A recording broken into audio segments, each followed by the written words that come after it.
Madame, Messieurs, bonjour, bonsoir, suivant l'heure à laquelle vous allez me suivre.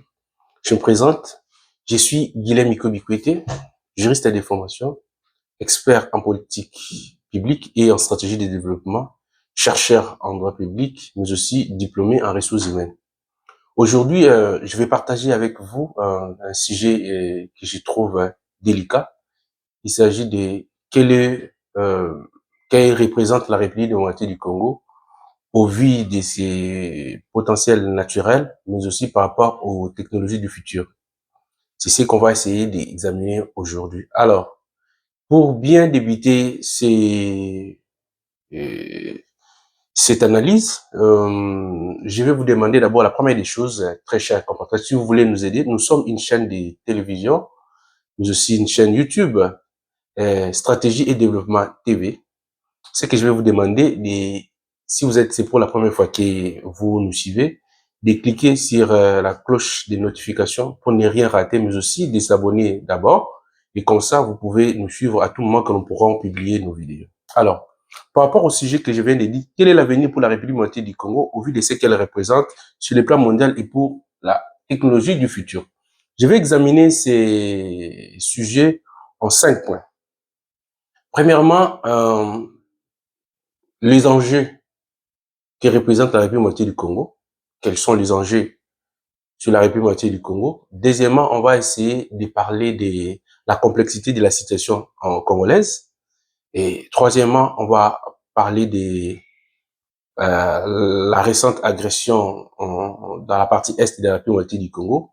Quatrièmement, on va essayer de développer les différentes initiatives régionales, mais aussi sous-régionales, qui sont mises en place pour pouvoir trouver des solutions pour ces problèmes en République démocratique du Congo. Cinquièmement et enfin, on va essayer d'analyser ce que doit faire la République démocratique du Congo pour retrouver l'intégralité de son territoire, mais aussi contrôler ses richesses. Voilà. Sans tarder, je vais commencer par les premiers points, comme je viens de le dire. Il s'agit des enjeux. Quels sont les enjeux en République démocratique du Congo? Très chers internautes, je veux être clair avec vous.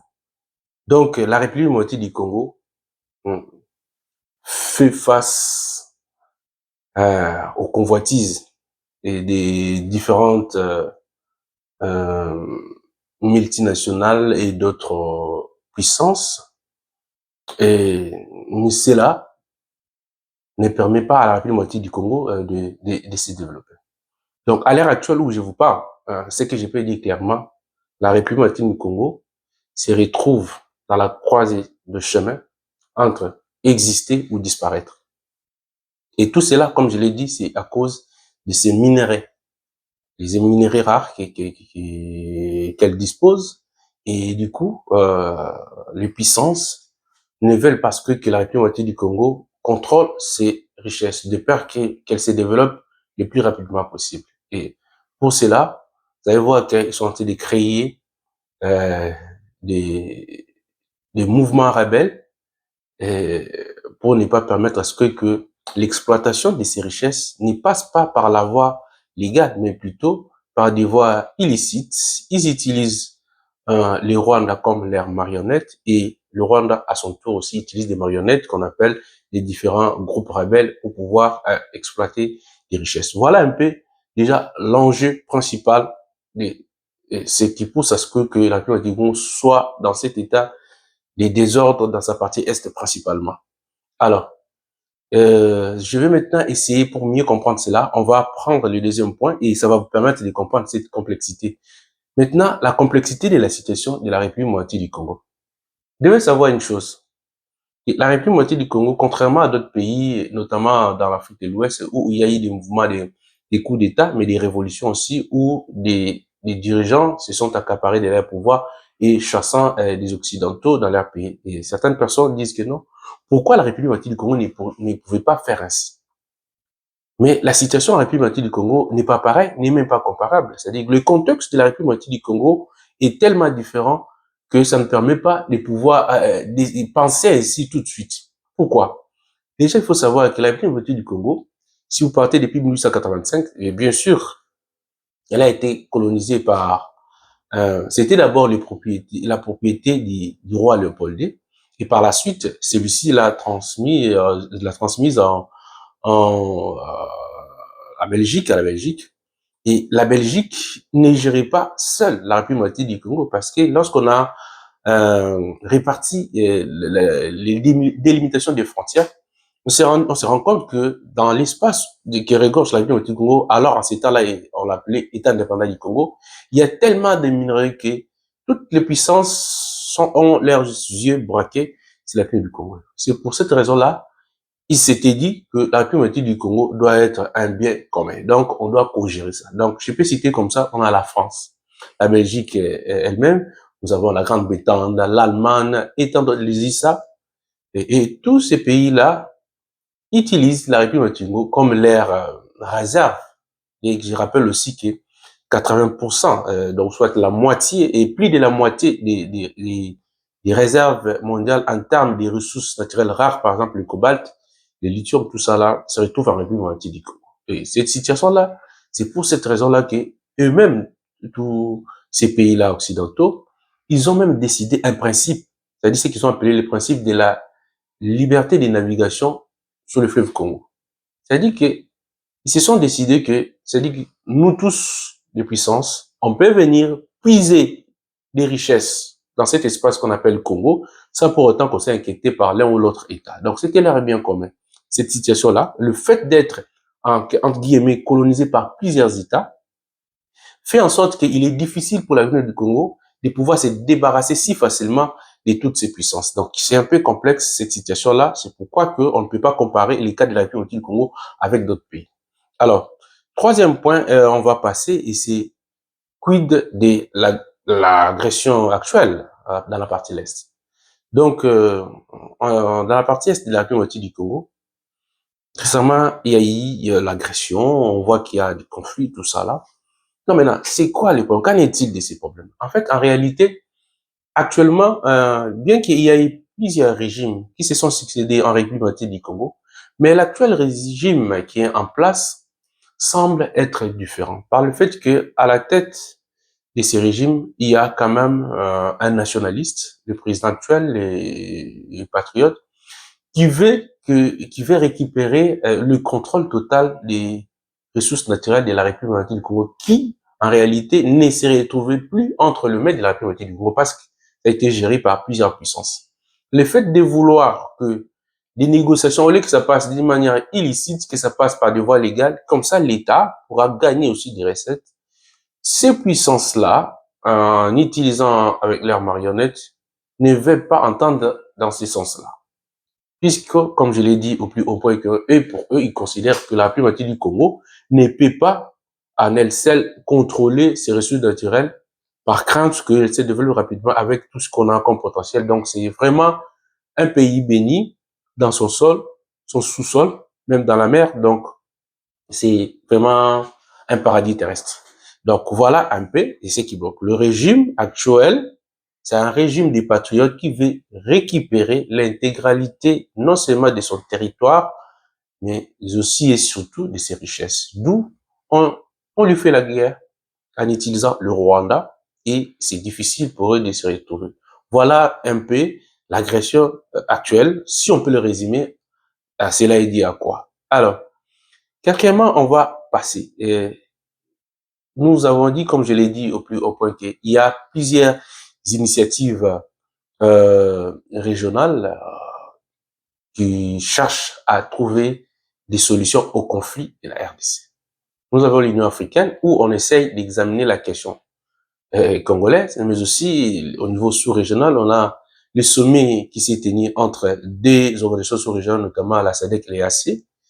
L'objectif, c'était de statuer, d'établir sur la question de la République du Congo, comment résoudre ces problèmes. Mais, déjà, je vais vous dire tout de suite que les organisations régionales ou sous-régionales ne peuvent jamais, alors jamais, trouver des solutions pour la République du Congo.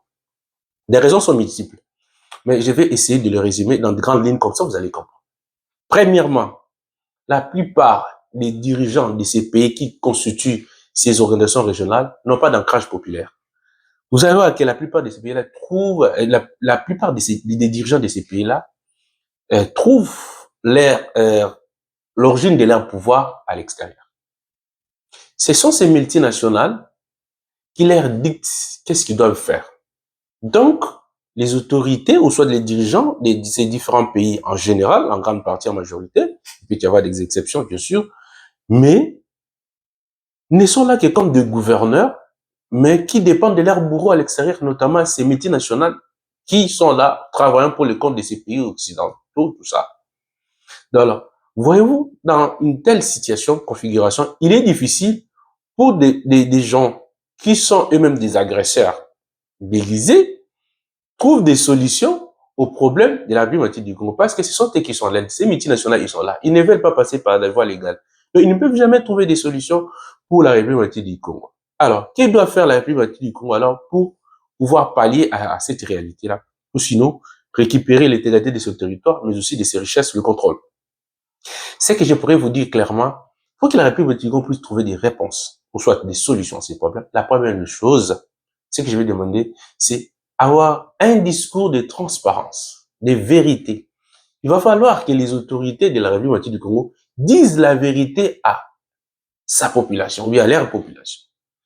Si la population de la République du Congo connaît la vérité, il va s'approprier le combat et elle pourra aider ses dirigeants à pouvoir bouter l'ennemi dehors. Et dans cette situation-là, ça sera très facile pour l'État, ou soit les gouvernants, de pouvoir remédier à ces problèmes-là. Aussi longtemps qu'on ne pourra pas dire la vérité et le peuple reste dans le flou, et il ne comprend pas c'est quoi en fait les vrais enjeux. Le problème, c'est ça. Deuxièmement, il y a un problème de stratégie de communication. Il va falloir élaborer une stratégie de communication claire qui permet à ce qu'il y ait une certaine synergie entre les gouvernants avec la population. Et de telle sorte que la population va s'approprier, comme je l'ai dit au premier point, la situation, le vrai problème, et va comprendre c'est quoi le problème, c'est quoi les enjeux pour défendre son intégrité. Aussi longtemps que la communication sera superflue, mais aussi ambiguë, on ne comprend pas, on ne pourra pas avancer. C'est-à-dire que comment on pourra créer une cohésion nationale, l'esprit du patriotisme? Il faut une stratégie de communication. C'est très important. Un autre élément encore, c'est que je parle, nous sommes en 21e siècle. Donc, siècle de vitesse, comme on l'appelle. C'est-à-dire qu'on travaille avec la technologie. On ne peut pas gagner la guerre sans la technologie. Il va falloir mettre de la technologie, c'est-à-dire que la formation. La formation permet à ce qu'on ait le niveau pour faire la guerre par rapport à la situation. Et voilà des difficultés que la République du Congo, c'est-à-dire qu'on n'a pas assez de technologies et en plein 21e siècle. C'est pourquoi vous allez voir que le Rwanda a attaqué la République du Congo, a eu des facilités parce que le Rwanda s'est préparé il y a de cela à peu près 30 ans. Parce qu'il savait le fait d'exploiter illicitement les ressources de la République du Congo, un jour, s'il y a à la tête de ce pays-là, la République du Congo, un patriote, un nationalité comme c'est le cas maintenant là, il va chercher à récupérer l'intégrité de son territoire, mais aussi contrôler les richesses. Donc, il s'était préparé. C'est pourquoi les Républiques du Congo a des difficultés pour pouvoir barrer la route aux ennemis. Nous, on doit se rattraper. Et c'est pour cette raison que je parle de la formation et de la technologie. Aussi, un service d'intelligence adapté à la situation. Ça veut dire qu'on doit appliquer des stratégies d'anticipation. On ne peut pas avoir des services de renseignement qui ciblent les assauts de l'ennemi. On doit anticiper les événements. Pour anticiper les événements, il faut qu'on soit formé, qu'on ait un service d'intelligence qui soit au niveau des enjeux. Donc voilà les difficultés que la République du Congo rencontre, qui doit trouver des solutions pour pouvoir réussir à récupérer l'intégrité de son territoire. Cette difficulté, aussi longtemps qu'on ne pourra pas la surmonter, on ne pourra jamais vaincre l'ennemi et on risque de perdre l'État dans son entièreté. Voilà à peu près ce que je pourrais vous dire pour ce sujet. Je pense que je vais revenir pour donner un peu plus de détails avec un autre numéro où on pourra parler des sujets par séquence. On va essayer de développer. Vous allez comprendre mieux encore cette problématique et les pistes de solutions un peu détaillées et on pourra trouver des solutions clairement et ça pourra aider la République du Congo. Alors, pour me résumer, je dirais que la première des choses, la République du Congo fait face aux convoitises à cause de ses richesses. Et que les dirigeants congolais doivent tenir un discours de vérité pour permettre à la population d'être au courant de ce qui se passe. Et comme ça pourra créer une certaine synergie entre les gouvernants, mais aussi avec la population. Une communication cohérente, mais aussi adaptée à la situation est inévitable pour pouvoir contrôler la situation et cimenter la cohésion nationale entre la population. La formation, un service d'intelligence adapté aux questions de l'heure, mais aussi un élément important, comme je l'ai dit, il faut vraiment élaborer une bonne stratégie et pour aider la République du Congo à aller de l'avant. Alors, je vais me limiter là, très cher internautes qui me suivent en ligne.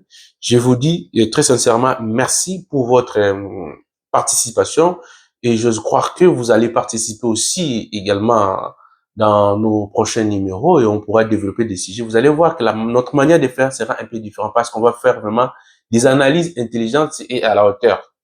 Au regard de ma spécialité, on pourra voir une certaine différence par rapport à ce que nous pourrons faire. Et voilà, pour le reste, moi je vous dis très sincèrement bonne soirée, bonjour, suivant l'heure à laquelle vous allez nous suivre.